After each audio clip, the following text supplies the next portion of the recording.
Hey, and welcome to the Five Below fourth quarter and full year fiscal 2020 financial results call. All participants will be in a listen-only mode. Should you need assistance, please signal a conference specialist by pressing the star key followed by 0. After today's presentation, there will be an opportunity to ask questions. To ask a question, you may press star then 1 on your touch-tone phone. To withdraw your question, please press star then 2. Please note that this event is being recorded. I would now like to turn the conference over to Christiane Pelz, VP of Investor Relations. Please go ahead. Thank you, Cole. Good afternoon, everyone, and thank you for joining us today for Five Below's fourth quarter and fiscal year 2020 financial results conference call. On today's call are Joel Anderson, President and Chief Executive Officer, and Ken Bull, Chief Financial Officer and Treasurer. After management has made their formal remarks, we will open the call to questions.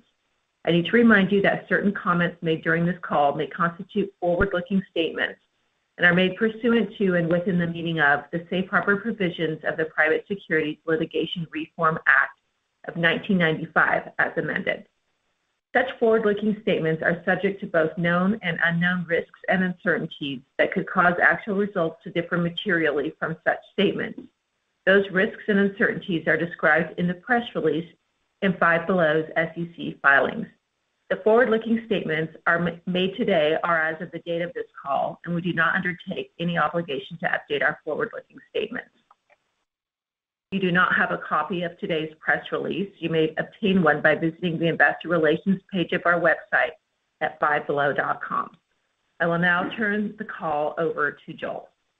Thank you, Christiana, and thanks everyone for joining us for our fourth quarter and year-end earnings call. I will review the highlights of our fourth quarter and fiscal year performance, as well as share some thoughts on 2021 before handing it over to Ken to discuss our financials in more detail. Then we will open the call up for questions. Before I speak to our results, I want to acknowledge what an unprecedented year 2020 was. At this time last year, we had little idea how much COVID would impact our business and our lives. So many of our customers, crew, and fellow citizens were and remain deeply impacted by the pandemic. Our thoughts and prayers remain with them, especially those who lost loved ones. I want to recognize and thank our customers, our crew, our vendor partners, and others who came together during the pandemic, enabling us to adjust to the realities of operating in this environment. I truly am impressed with how our associates pivoted and embraced the change, relentlessly solving problems for issues we had never faced before, working back from the customer and creating new ways of offering the trend-right products and store experience our customers expect from Five Below. Although it was an extremely difficult period, Five Below became stronger as a company because of it, developing new muscle that will serve us well in what is sure to remain a very dynamic operating environment. We will continue to operate with the health and safety of our customers and crew as our top priority while maintaining the financial discipline we have historically demonstrated. Now turning to the fourth quarter, our Q4 results exceeded the guidance we announced in conjunction with our holiday sales release. Sales were strong leading up to that announcement and accelerated in January, fueled by the second round of stimulus. We delivered fourth quarter sales of $858.5 million, or growth of nearly 25%, and earnings per share grew nearly 12% to $2.20. Comparable sales were a remarkable 13.8%, representing the best Q4 comp we have ever achieved. Our e-commerce business continues to grow at a pace significantly faster than our stores. However, due to the small base, the overwhelming majority of our comp still comes from our stores. With respect to new stores, which remain our top growth opportunity, we opened 2 stores in the fourth quarter for a total of 120 net new stores opened across 32 states in 2020. Notably, our Bronx, New York store performed in the top 25 holiday grand openings, even with the more restrictive environment and reduced marketing. We ended the year with 1,020 stores, a nearly 5-fold increase from when we went public in July of 2012, and leaving a long runway for growth to reach the 2,500 plus total store potential we continue to see in the United States. Before I speak to the specifics about the fourth quarter, I want to mention the key holiday selling period and acknowledge that both internal and external factors contributed to our strong performance. While our team did an outstanding job ensuring a safe, smooth, and successful holiday, we have benefited from external factors such as the favorable calendar and the ongoing shift in consumer spending from areas like travel and entertainment. Regarding the internal factors, from a merchandising perspective, the trend-right, amazing value products in our stores resonated with our customers. We saw broad-based strength throughout the store, especially in our room, style, sports, and tech worlds. The trends related to COVID we experienced throughout the year continued. Room and tech benefited from the work and play at home trend, while style captured the direct COVID impact of customers buying masks and hand sanitizers, among other items. Five Beyond also contributed to sales, both through the permanent offering in new stores and remodels, as well as the seasonal Five Beyond wall that was in all our stores for holiday for the second year. On the marketing front, we continued the shift to digital and fully eliminated our paper circulars, while decreasing our TV reach to approximately 25% of stores. As previously mentioned, we stopped our holiday campaign early this year to avoid big crowds in stores, given our desire to provide a safe shopping environment for everyone. On the digital front, we are focused on increasing our brand awareness and conversion through more targeted marketing, focusing on the acquisition and retention of our customers through various search and social platforms. In addition, we piloted a test with Instacart, allowing us to offer our customers more flexible options to shop our stores.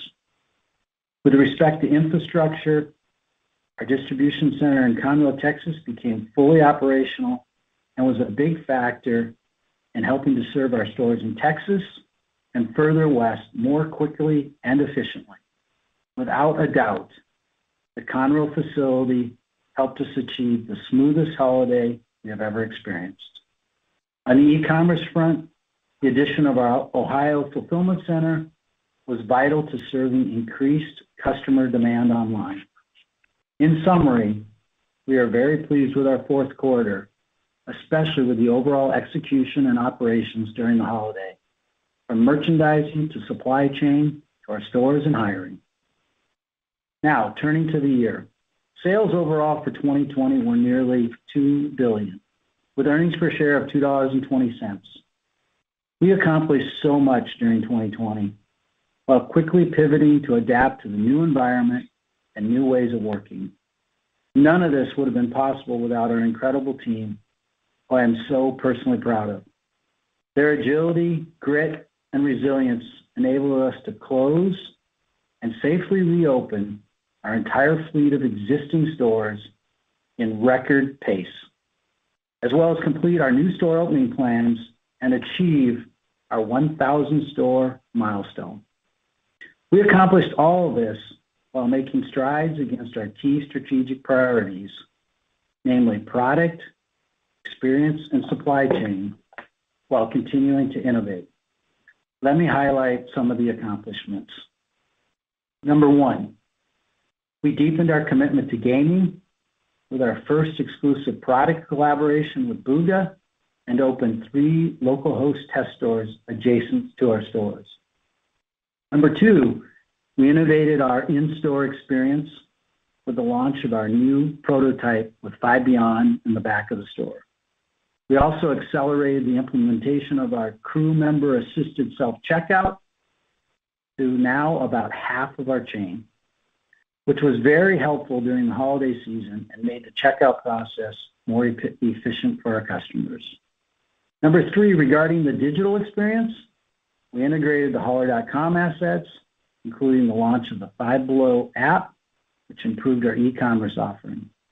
We also added new online services for our customers by partnering with Instacart to offer same-day delivery in over 350 locations while piloting a test of curbside pickup in select stores. And number 4, on supply chain and systems, in addition to opening our new Texas DC, we broke ground on our West Coast DC in Arizona, which will open in the summer of 2021. We completed the implementation of the new Oracle Core Retail Merchandise System, which provides us with the platform to support our future growth. We also upgraded our new warehouse management system in Pedricktown to support our store growth in the Northeast. Now, let me turn to 2021. We are really excited for this year and the return to a more normalized store growth program with plans to open 170 to 180 stores across 33 states in fiscal 2021. In fact, as of today, we've already opened 34 new stores, including 2 more opening this week. This year, we will be entering the states of Utah and New Mexico, bringing the states we operate in to 40. By the end of the year, Texas, Florida, California, and New York will have now surpassed our home state of Pennsylvania in terms of the number of Five Below stores, and we expect to continue to densify and grow in these states. We are also excited to continue to play offense, execute with discipline, and make progress in furthering our strategic initiatives. Allow me to elaborate. First, as it relates to product, it all starts with the wow factor that is our customer promise. Innovation and agility are core to Five Below. Adjusting to customers' needs and new trends is what Five Below does very well, as we demonstrated during COVID. Let me give you a little more color on what we are doing with Five Beyond and product collaborations. The emergence of Five Beyond from our 10 Below tests is a great example of how we pivoted to play offense. The customer has responded positively to our new Five Beyond assortment, which is filled with fresh, amazing value items and new categories to wow our customers. In 2020, the Five Beyond permanent section was in approximately 140 stores, and we plan to more than double that number in 2021, making it available in approximately 30% of our chain by year end. We also plan to add the Five Beyond wall in all stores in select new seasons like we did in January with the wellness offering. In addition, we are working on exclusive online items as part of the overall Five Beyond offering. As to product collaborations, we plan to expand the Booga gaming offering as well as do more exclusive collaborations in 2021. In fact, we kicked off the year with a new partnership focused on the creative aspects of teens and tweens' lives with Andrea Pippins, who's an illustrator and author. The Pippins collections of products helps kids to imagine, create, and shine. Her colorful and inspiring tees have been very popular. We plan to create more opportunities like these in other areas across our stores. Second, as it relates to experience, our goal is to elevate the experience for both our customers and our crew. How do we do that? We do that through innovation, both in-store and digitally. In-store, we are featuring the new prototype with Five Beyond in the back of the store in both new stores and remodels.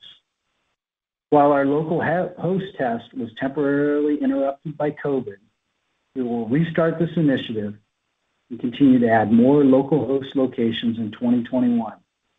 We continue to be pleased with our partnership with Nerd Street Gamers and see them emerging as a leader in esports. Expect us to continue to expand our capabilities in gaming. We also added assisted self-checkout to over 250 more stores, including the majority of new stores and remodels, bringing the total stores with assisted self-checkout to about 60% of our chain. This allows us to move our crew from behind the register to the floor to assist our customers with their shopping journey, which makes for a better customer experience overall. On the digital front, we are focused on increasing our brand awareness and more targeted marketing. As I previously stated, we are focused on the acquisition and retention of our customers through various search and social platforms, and will continue to build upon our successful trial with Instacart into 2021. As for our crew experience, technology plays a key role, and in 2021, we are planning to upgrade our human capital management system. Finally, on supply chain, we are making progress in developing our core distribution network and optimizing inventory management while focused on other ways to make our processes more efficient. We will open our West DC in Buckeye, Arizona this year. In addition, we expect to break ground on our Midwest distribution center in Indiana, which we plan to open in 2022. This will complete the initial build-out of our core distribution center network. The new configuration should allow us to service all our stores within 2 days. We are also optimizing our inventory through our new warehouse management system and implementing a new cloud-based data and analytics platform for demand forecasting. Another ongoing project regarding inventory is focused on making packaging more efficient to optimize pallets and transportation. All these initiatives will be especially important this year as we, like others, contend with the ongoing global supply chain challenges resulting from the pandemic. In summary, as a company, we are committed to remaining nimble and adapting to this dynamic operating environment, including through the vaccination period and subsequent return to normalcy we are all craving. Five Below has a long history of successfully navigating difficult times, whether economic or other, and we believe that value never goes out of style. We remain laser focused on the customer and delivering our promise in a safe shopping environment. We work back from our customers to find those gotta have it, trend right products at extreme value, and that will never change. With Easter just around the corner on April 4th, we are really excited about our offering and to be a destination for Easter basket stuffers, including gifts, candy, and all else that brings joy to our customers and helps them celebrate the holidays. With that, I'd like to turn it over to Ken for the financial discussion.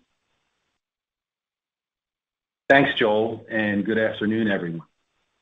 I will begin my remarks with a review of our fourth quarter and fiscal 2020 results, and then discuss fiscal 2021. Our sales in the fourth quarter of 2020 were $858.5 million, up 24.9% from the fourth quarter of 2019. We ended the quarter with 1,020 stores, a year-over-year increase of 120 net new stores, or 13.3%. In addition, we remodeled 45 stores during the fiscal year. Comparable sales increased a record 13.8% for the fourth quarter of 2020 versus a 2.2% comparable sales decrease in the fourth quarter of 2019. The fourth quarter of 2019 was impacted by 6 fewer holiday shopping days. The comp increase for the fourth quarter was driven by a 15.9% increase in comp average ticket, partially offset by a 1.8% decrease in comp transactions.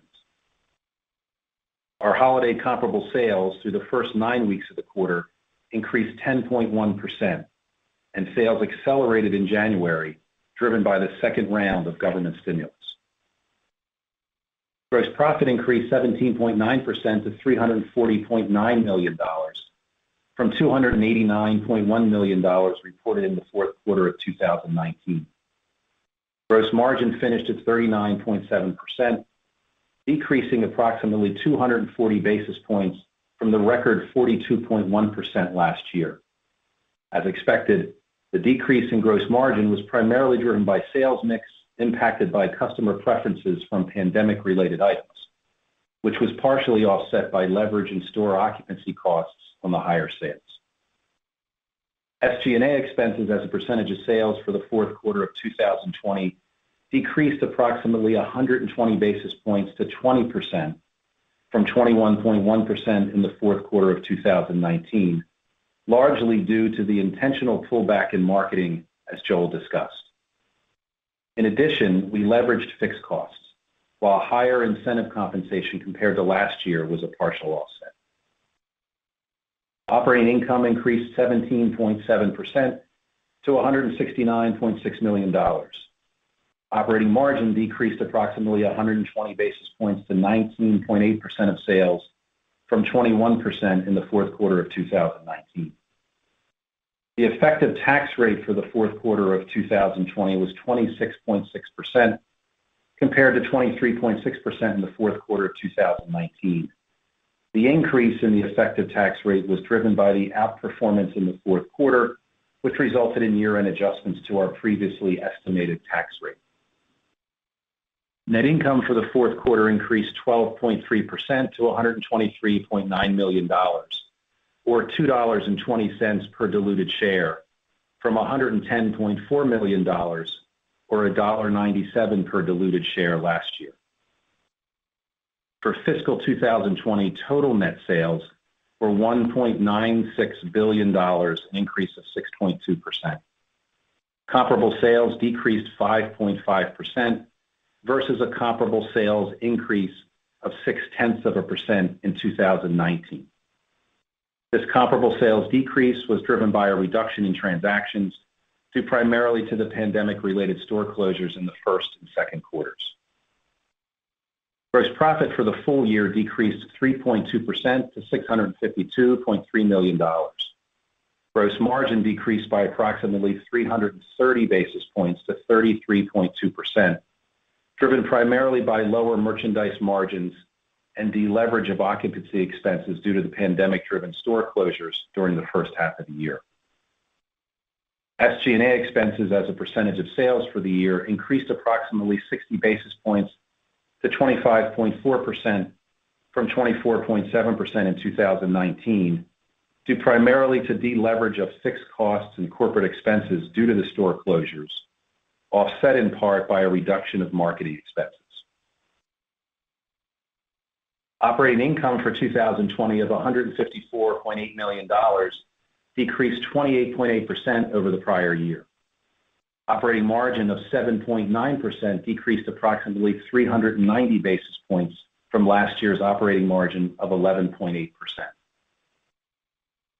The net total of interest and other expense for 2020, reported below operating income, was a charge of $1.7 million versus a net total of interest income and other expense in the amount of $4.3 million in 2019. Lower invested cash balances and interest rates, combined with temporary drawdowns and higher costs on our line of credit, resulted in a net interest expense in 2020 versus net interest income in 2019. In addition, in 2020, we recognized a full year of a pro rata loss related to our non-controlling interest in Nerd Street Gamers. Our effective tax rate for the year was 19.4% compared to 21% in 2019. The lower than planned tax rate in both years was primarily due to the benefit of share-based accounting. Diluted earnings per share was $2.20 for fiscal 2020, a decrease of 29.5% versus diluted earnings per share of $3.12 for fiscal 2019. Diluted earnings per share included an 8-cent benefit from share-based accounting in 2020 and a 14-cent benefit in 2019. We ended the year with approximately $410 million in cash equivalents, and short-term investment securities, and no debt.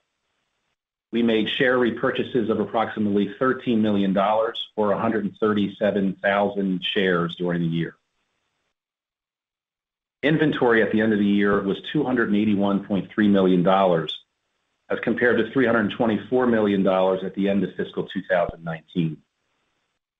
Ending inventory on a per-store basis decreased approximately 23% year over year, against elevated inventory balances at the end of fiscal 2019, which were the result of lower fourth quarter sales and accelerated tariff-related receipts.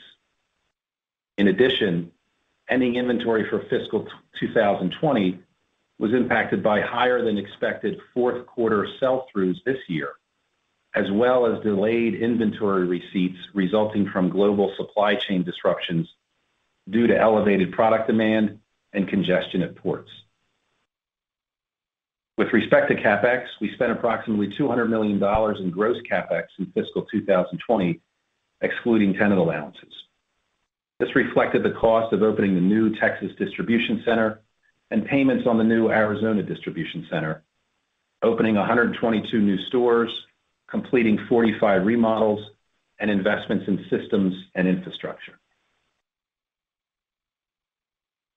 Now I would like to turn to 2021. We are providing first quarter guidance, but due to the continued uncertainty related to both the ongoing impact of COVID-19 and potential future shifts in consumer spending, we are unable to provide formal full-year sales and earnings guidance for 2021. However, I will offer directional commentary on how we are viewing the year. This first quarter will be very different than last year, when we closed our stores due to the pandemic on March 20th, the Friday following our fourth quarter earnings call. These store closures resulted in the loss of sales for last year's Easter and spring seasons. With Easter on April 4th this year, we are currently in the key selling weeks for the quarter. Last year, the pandemic was declared on Wednesday, March 11th, and we reported a 2.9% comparable sales increase for that quarter-to-date period. For the same period this year, comparable sales increased 12.3%.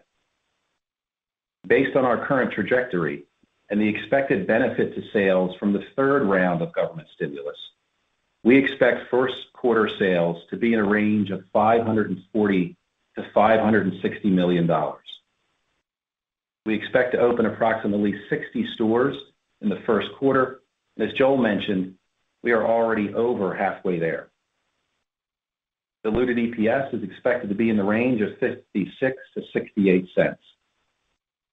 Our effective tax rate for the fourth quarter is planned at approximately 25%, and it excludes the impact of share-based accounting or any share repurchases.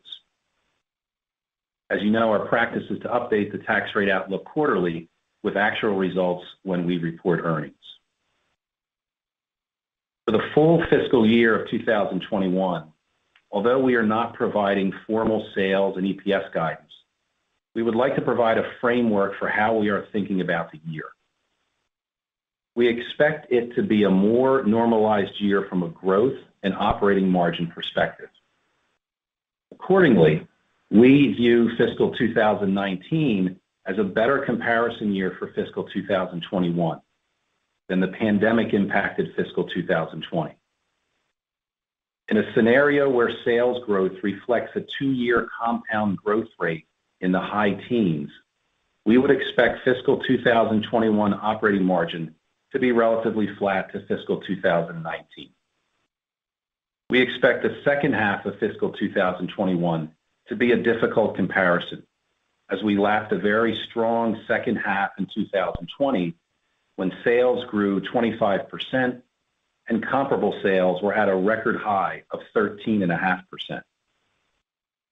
With regards to non-operating results, our minority interest in Nerd Street Gamers is also expected to have a larger year-on-year negative impact, resulting in a net other expense of approximately 6 cents. And we are currently planning an effective tax rate for fiscal 2021 of 25%. For stores, we expect to open 170 to 180 new stores and complete approximately 30 to 35 remodels in fiscal 2021, with approximately 90 to 100 new stores opening in the first half of the year. We are planning to spend approximately $315 million in gross capital expenditures, excluding the impact of tenant allowances. This reflects opening a new distribution center in Arizona and beginning construction on a new distribution center in the Midwest, along with opening new stores and executing remodels and investing in systems and infrastructure. For all other details related to our results, please refer to our earnings press release. And with that, I would like to turn the call back over to Joel to provide some closing comments before we open it up for questions. Joel? Yeah, thanks, Ken. And in summary, we are very pleased with our performance overall in 2020. We played offense and acted quickly to position ourselves for success. We made difficult decisions while always keeping our customers and our crew at the forefront.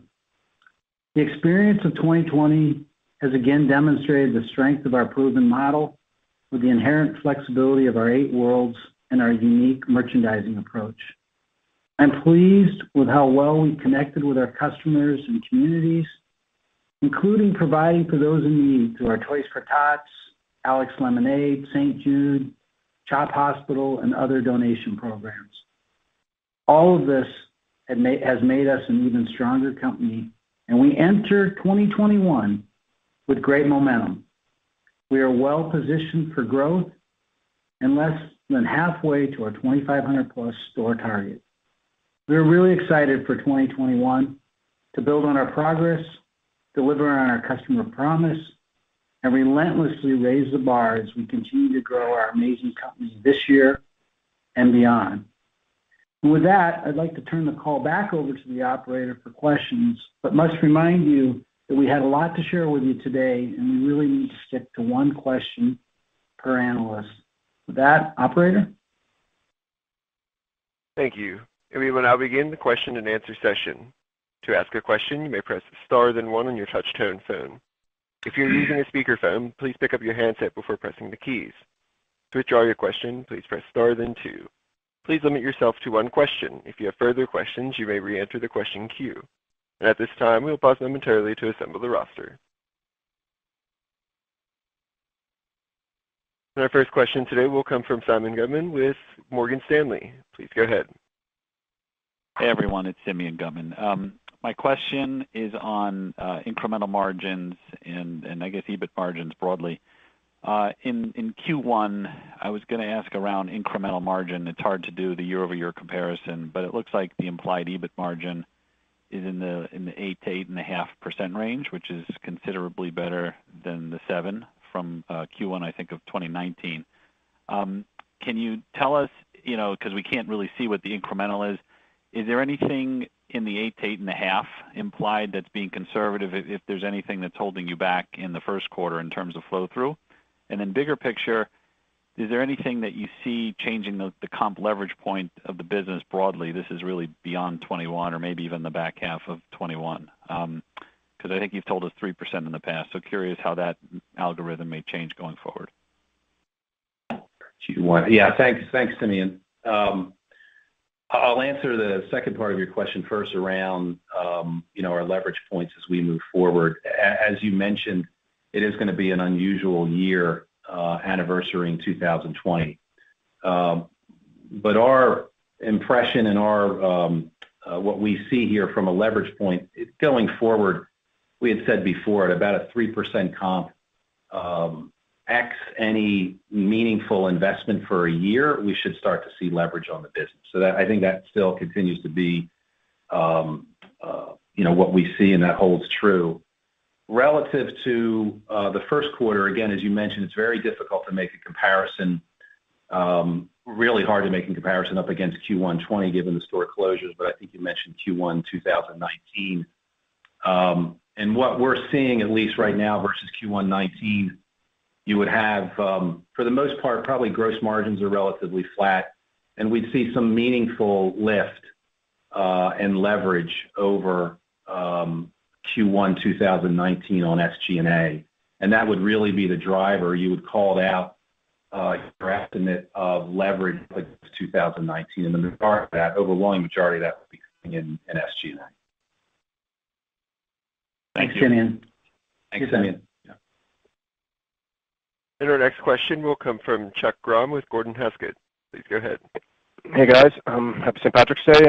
My question's on new customer acquisition, particularly in light of the better traffic performance in the fourth quarter relative to the past couple of quarters. So when you look at 2020 and those that shopped you for the first time for PPE or supplies, curious if there's a way to isolate that cohort and maybe compare them to the gains that you saw, over the past 5 years with say the Rainbow Looms and the spinner craze.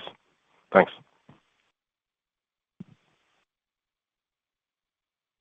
Happy St.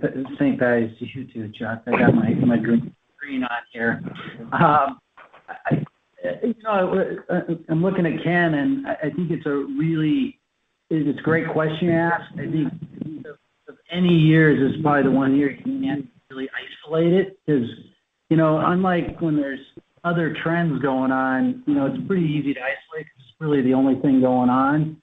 But, in addition to, customer mix changes and costs associated with, PPE and then just reopening times and shopping patterns and our closing times being off. I think there's just, so much noise in it.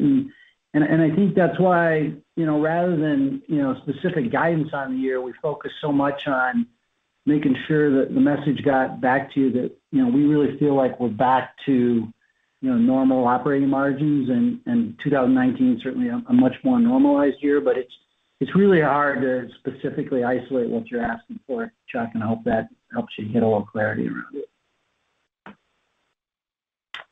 Thanks, Chuck.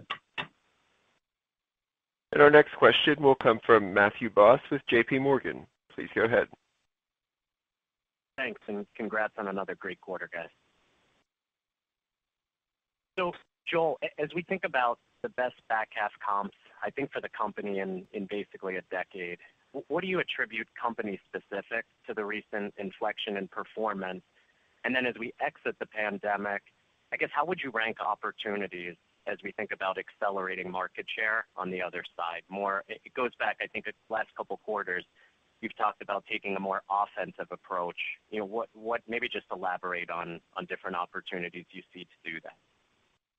Yeah, thanks, Matt. And I mean, clearly, we were very forthright about acknowledging both internal and external factors. And, I think as you look at the 9-week period, the 10-ish comp, that acceleration where the quarter ended at 13.8, we attribute the overwhelming majority of that to, external forces, the second stimulus. But if you work backwards to the holiday and then as well as what we're seeing in the first quarter, I think what you're starting to see, Matt, is, a lot of offense coming together to work. Certainly Five Beyond played a very large piece of that. Our assortment, the merchants really pivoted nicely. And if you think of the pandemic as a trend, kind of a weird way to categorize it, but our job when something emerges is to move the merchandising mix. And I called out specific examples in both style and room, how the customer's buying patterns changed. And I think if we had stayed the same, we wouldn't have seen as quite the lift we saw in the back half of the year. So look, these 8 worlds continue to serve us well, Matt, and it allows us to pivot into wherever the trend may be. And this was emphasized in especially room as people stayed home and there was a lot more room product bought than we've probably ever seen before. So clearly the run up at the end was external, but the overwhelming majority of that first 9-week holiday was us being nimble and reacting to trends we saw, and merchant team continues to do a great job. The planners got back out in the market, and we rebought after canceling hundreds of millions of goods. And I'll tell you, the team, Matt, really operated on all cylinders to kind of salvage what started out as probably the toughest start to a year we've ever seen. And we finished 20 with momentum, and we enter 21 now with great momentum as well. Thanks, Matt. And our next question will come from John Heinbockel with Guggenheim. Please go ahead. Guys, how do you think about phasing investments, right, in product and marketing, I guess specifically through the year, right? You got the easy compares, you got stimulus. Do you save firepower and point things more toward the second half by design? And those type of investments, how do you sort of gauge the elasticity of either one, product or marketing, if you pointed them to the back half of the year? Well, John, great question. I think specifically on the marketing one, what you're really seeing us, we believe we're kind of back to a more normalized marketing spend, which, historically has been 2 to 3%. And, while we pulled back in the back half of last year, we've pulled back in the front half of this year, but we'll shift that, back into the back half of next year. And, I think it's somewhat become something that, we can really use as needed, but I think our base marketing remains, 2 to 3, and we stay focused on that piece of it. On the product side, I'm not sure I'm following, John, what you're asking about that shift there. Well, just is there more of a focus on new product introduction and particularly Five Beyond in the back half, right? To generate more buzz, right, with shoppers than you may need in the first half. Yeah, no, look, I mean, Michael and his team, and there's always product innovation. It tends to probably show itself more in the back half of the year, crazes excluded, because we come out of holiday, we really see new things emerge, new buying habits, and then the merchants spend the front half of the year chasing those and really pivoting for the back half of the year. Now, if a craze emerges, like Spinner was one that we weren't even talking about in March of 17, and it that one's more about us just operating with speed. But in general, product innovations, Bugha's a great example of one. We read a lot. We observed many new trends around gaming, and the buyers are back out in the marketplace, buying that new product assortment, and just the cycle of it's largely going to show up in the back half again.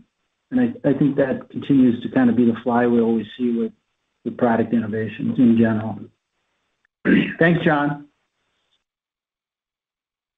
And our next question will come from Michael Lasser with UBS. Please go ahead. Good evening. Thanks a lot for taking my question.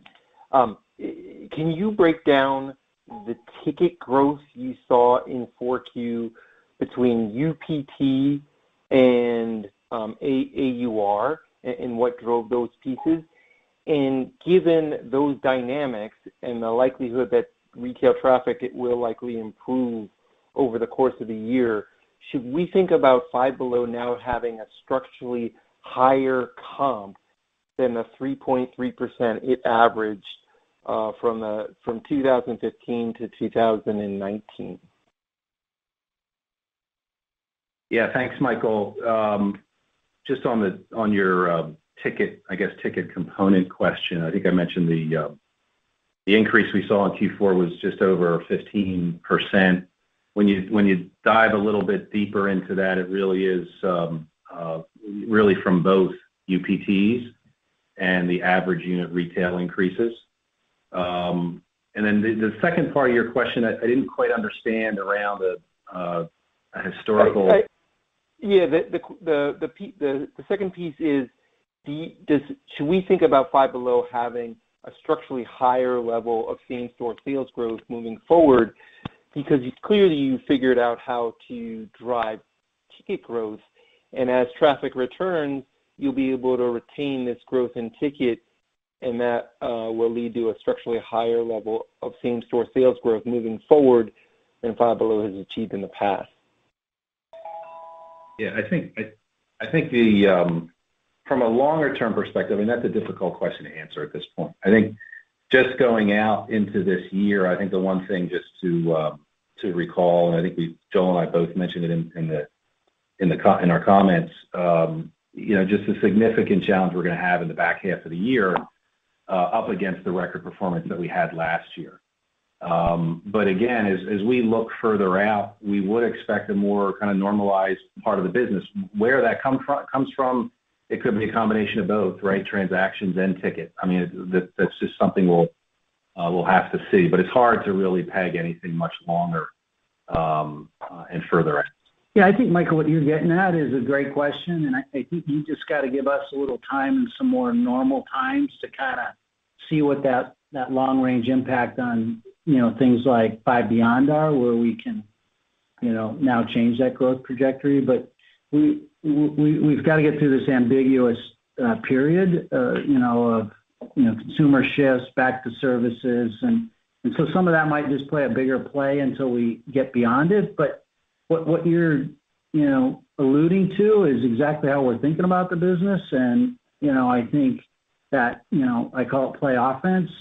Many of those initiatives are really starting to come together, both in product and marketing. That e-commerce, a lot of those that can potentially drive that, but we need to give us a little bit more time to kind of watch what happens here and forecast that out. Got it. Makes sense. Thank you very much. Hey, thanks, Michael. Appreciate it. Thank you. And our next question will come from Scot Ciccarelli with RBC Capital Markets. Please go ahead. Hi, guys. Good afternoon. You mentioned on the call, Joel, that the densification of stores in certain states, and now you're going to be in 40 states. Is there any way to quantify the benefit you guys get from that densification strategy, whether it's sales because of brand awareness or maybe at the margin line because you can better leverage expenses like marketing and distribution? Just any color on that would be helpful, just given the expansion process that you guys are going through. Yeah, it's really both, Scott, and it's sorry about the ambiguity on some of this just because of all the noise last year. But look, I think the one thing we are seeing is our brand awareness is something we've always been watching, and it's been rather low. But what we've really seen year over year is our brand awareness in kind of markets anywhere open from 2 to 7 years is moving up 300 to 500 basis points faster than it used to.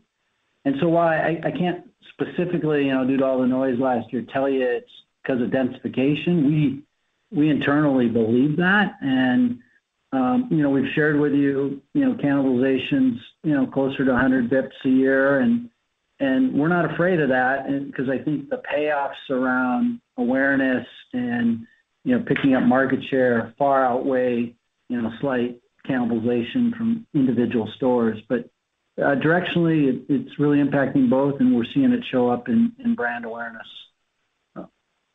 Thanks, Scott. All right. Thanks, guys. And our next question will come from Paul Lejuez with Citi. Please go ahead.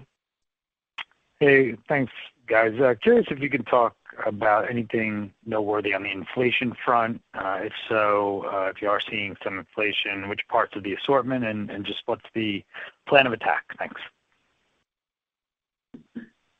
Right now, Paul, our overall inflation we're feeling is relatively flat. I mean, there's certainly pressure on the supply chain side, but we're also seeing opportunities on the real estate side, and I think as it all mixes out, we've through our scale and everything, we've been able to hold it relatively in check, and hence the kind of guide to relatively flat operating margin. Ken, if I left anything. Yeah, Paul, I think Joel hit it. There obviously are cost increases throughout the business, right? And whether it's supply chain, product, or otherwise, but we always go back to the scale benefit that we have to be able to offset and mitigate those, and even the way we operate, which is maybe a little bit different than some other retailers. And Joel mentioned freight, and we all know about what's going on out there in freight and the supply chain disruptions. And, credit out to the team getting out ahead of that from a negotiating standpoint and locking up our contracts earlier both in a rate and capacity perspective. So although we are seeing increases, it's probably not as much as other businesses out there. So really a combination of being nimble with our vendors and negotiating and navigating all that combined with scale really help us to either offset or mitigate increases that are out there. Thanks, Paul. Thanks. Good luck. And our next question will come from Karen Short with Barclays. Please go ahead. Hi, thanks very much. I just wanted to go to the comps in the quarter versus your comments on comps in the quarter to date pre-closing for the pandemic. So I kind of get to a January comp in like the mid to high 20 range, and then I think, Ken, you commented that comps pre-closing were in the 12.3% range. So I guess what I'm wondering is that kind of the right way to look at the spread or the impacts differently from the stimulus? And I ask that in the context that March stimulus will obviously be much more impactful dollar-wise than January. And then the follow-up I just had on that is there any way to quantify the impact of Five Beyond on comps? Thanks. Yeah, thanks, Karen. Your math around your estimates around the comps are pretty reasonable. I mean, I think you could probably kind of do the math knowing that, you know, where we were in total sales through the 9 weeks and then what we provided in total sales for the quarter and then the 10 comp for the 9 weeks versus the 13.8 for the quarter. So I think you're in a pretty reasonable range there. And again, the impact of stimulus payments, they're always tough to measure and gauge, whether it be the magnitude or the extent, you know, how long they last. And as we mentioned, the guidance that we gave for Q1 this year, it did include, you know, our estimate of a benefit from the third round of stimulus in the quarter. But I would say your estimates are relatively reasonable. Thanks, Karen. Thanks, Karen. And our next question will come from Edward Kelly with Wells Fargo. Please go ahead. Hey, guys. Nice quarter. I want to just a follow-up on stimulus here. You know, Ken, I'm just curious, within the Q1 guidance, you know, what you are assuming for that stimulus benefit. And then as a follow-up to that, how positive do you believe the increase in the child tax credit will be for you later this year, given that it looks like it's coming in monthly payments this summer? I would imagine that, I don't know, the majority of your customers live in households with kids. Just kind of curious as to how you're maybe thinking about that as well. Yeah, thanks, Ed. As I mentioned, and Karen had asked the last question too around, you know, our guidance does include an estimate for the benefit from the third round of stimulus. I really don't want to get into specific amounts in terms of what's embedded in that number at the end of the day. I mean, you know how we guide in terms of the total number for the quarter and how we're seeing it. I can tell you that it's less than, well less than what the consensus was prior to this call. In other words, what we reported and what the consensus from the analysts were. So it was well less than that. With regards to the child care credit, yeah, I mean, those are the type of things that, you know, impact us. Joel in his remarks had mentioned there's always internal and external factors, and that's an external factor that if there's any change in policy, in mandates out there or benefits from taxes, we have seen historically that could benefit our business too, and increase, you know, because normally that's going to increase overall traffic or spending, and we benefit in that, similar to what we've seen in the second round of stimulus and currently in the third round of stimulus. So, yes, if the rules change that way, it could end up impacting our traffic during the summertime. Now, keep in mind, though, you know, other things could be happening too. I mean, it's really hard to predict around the COVID-19 and the vaccines, and then where overall consumer spending goes as entertainment and travel may start to spending on that may start to increase. Yeah, I mean, Ed, it's clearly it's a tailwind for us. But it's also one that, you know, we don't have a lot of data points on. So, you know, why we felt important to be more directional on the year. And I think what hopefully everyone's taken away is we've provided you our new stores, which make up historically 80% of our growth. You know the cadence on them. You know how we're thinking about the bottom line and growth rates. And so, it starts to triangulate in at a pretty predictable number. And now we have to add in the pluses and takes of some of these external events. But most of them seem to be, tailwinds, but we, also got to watch, a shift in consumer behavior the other way too. And we're controlling what we can control. And it feels great to be back to growth cycle again. And we're in a pretty good position going into the end of the first quarter here. Thanks, Ed. Thank you. Yeah, you bet. And our next question will come from Chandni Luthra with Goldman Sachs. Please go ahead. Hi. Congratulations on successfully navigating an extremely difficult year. If you could throw some more color on inventory levels, you exited the quarter down 13%. Would you say that hindered, your ability to capture some sales in the fourth quarter and you had to leave some on the table? And then what gives you confidence in managing that, especially given all the challenges going on globally, as you think about first half of the year and likely, into the second half as well? Thank you. Yeah, thanks. Thanks, Chandni. As I mentioned in the prepared remarks, we were down about 23% year-over-year basis from a average store. And again, a couple things were going on there. One, you got to look at last year when we were up probably half of that related to the sales, and then also we moved inventory in earlier, tariff-related inventory to avoid some tariffs there. And then you kind of flip to this year when we oversold, right, and had some tremendous sell-throughs there in the fourth quarter. And then some delayed receipts, and I think Joel mentioned it too, where we are seeing some delays related to that global supply chain disruption. But I got to tell you, I think the team is managing it very well. We don't see a material impact of that related to Q1, based on the guidance and the sales that we provided.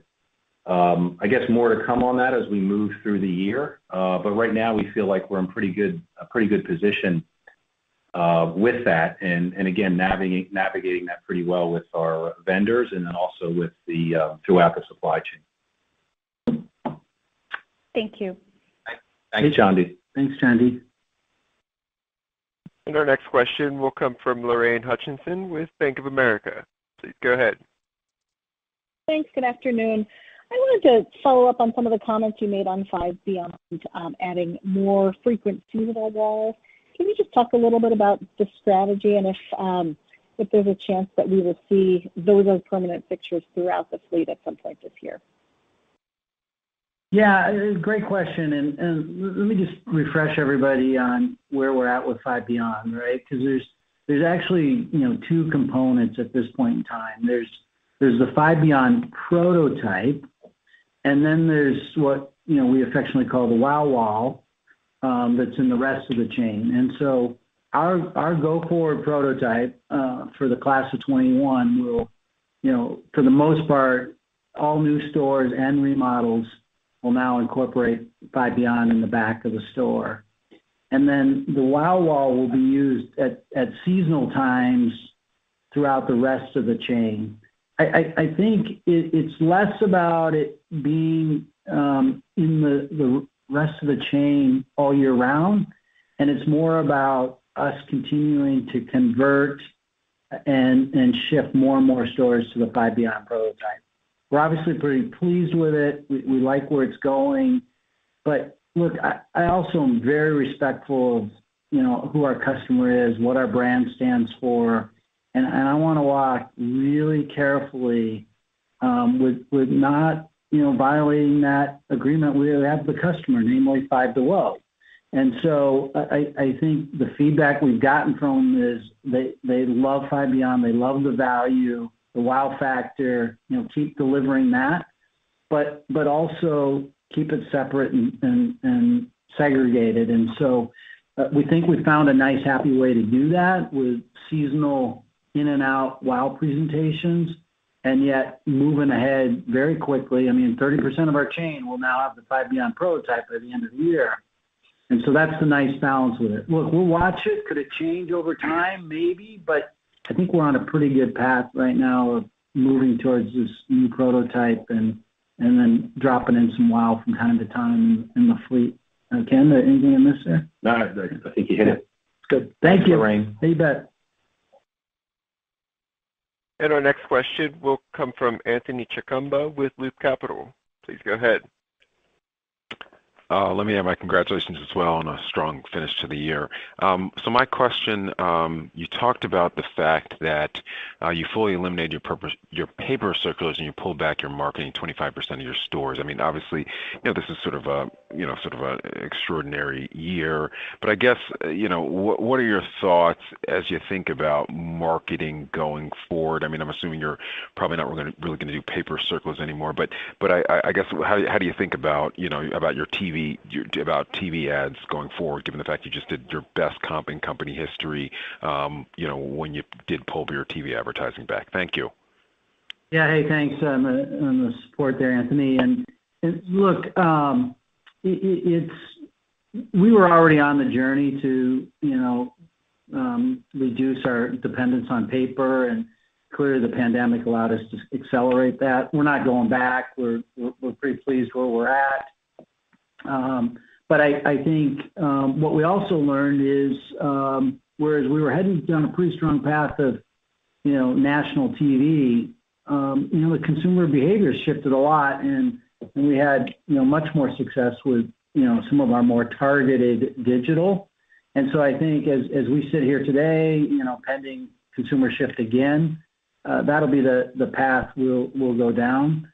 We've seen the opportunity to not have to spend as much marketing, but, I think there's still the opportunity for use of performance marketing and, reaching into some of our, social paid platforms. But as for right now, I mean, we're in a more normalized, 2 to 3%. And I think, pending another change, I think I'd kind of hold it towards there. And it's a reasonable number that gives us the right leverage. But we're certainly always looking for ways to be more efficient. And I think the stuff we've taken out is setting us up nicely. Thanks, Anthony. And our next question will come from Jeremy Hamblin with Craig-Hallum Capital Group. Please go ahead. Thanks, guys. I'll add my congratulations. I wanted to talk on Nerd Street. And just with the vaccine rollout really accelerating here and maybe coming a little sooner or maybe quite a bit sooner than people were anticipating several months ago, do you have a sense on how that may evolve here in the back half of the year in terms of maybe being a little bit more front and center for testing and expanding that initiative? Obviously, you provided the 6-cent drag to EPS for the year, but any additional color you can share on how you're looking at that rollout as it stands for 2021, or is that something you're kind of punting down the road to 22? Well, Ken was here in 1918, and I wasn't, so been here a long time. He's got just kidding, Jeremy. Look, you can just tell by our comments during the prepared remarks that we really tried to focus on what we can control and tell you how we're thinking about the business and quite honestly how we think we're back to our growth algorithm. What you just gave one great example. We could probably sit here and go through 2 or 3 other external factors and argue about whether they're tailwinds or headwinds. And I think they're going to play out. We're going to see some ups and some downs. Net, I think overall there are probably more pluses and minuses out there. But I think what the message I want to leave with you and the rest of the analysts is, Five Below is getting back to what we can control and getting back to more normal business. And you know what? We're going to keep playing offense and innovating this awesome concept and making it better than ever. So I hope that gives you enough clarity, but that's kind of how we're thinking about it. Thanks, guys. Good luck. And our next question will come from Paul Trussell with Deutsche Bank. Please go ahead. Good afternoon. Just on stores, just a question on any metrics that you can provide as we think about, your new store prototype regarding productivity or returns, relative to the rest of the base. And also with you kind of breaking ground on the distro center that'll open next year, just curious, what will be kind of capacity in terms of what you can support through the DC system, but in 2022? Yeah, thanks, Paul. Look, taking the back half of that on the DC side, in theory, when the next one is up, it certainly gives us the capacity to support all 2,500 stores. Now, that doesn't mean you'll never hear us open another distribution center, because at some point in time, you also got to look at efficiencies, and you want a smaller regional in, say, the Pacific Northwest or something. But our overwhelming heavy lift, the multi-year investment phase, which we're honestly kind of behind in, we're now ahead. And so I think we feel pretty good at that as we get Arizona open this year and in the Midwest next year. Store metrics are tough. I mean, obviously stores getting more productive. We continue to see lifts in the remodels we're doing. So, would expect those productivity gains to continue to grow. I'd ask for a little patience from you guys before we kind of give you specifics, because we've been trying to parse it out in the remodels we've done, and there's just so much noise from closed stores, open stores, states having different levels of shutdowns, stimulus money dropping in, but obviously we feel really good about it as you're seeing us move forward with this prototype and remodels. Thanks, Paul, and I think we're wrapping up here, and we'll end with Paul there. Really appreciate you getting on the call with us. Thanks everyone for joining. We look forward to speaking with you again on our first quarter call, which will be in early June. Have a good evening, and appreciate the support of Five Below. Thank you. The conference is now concluded. Thank you for attending today's presentation. You may now disconnect your lines at this time.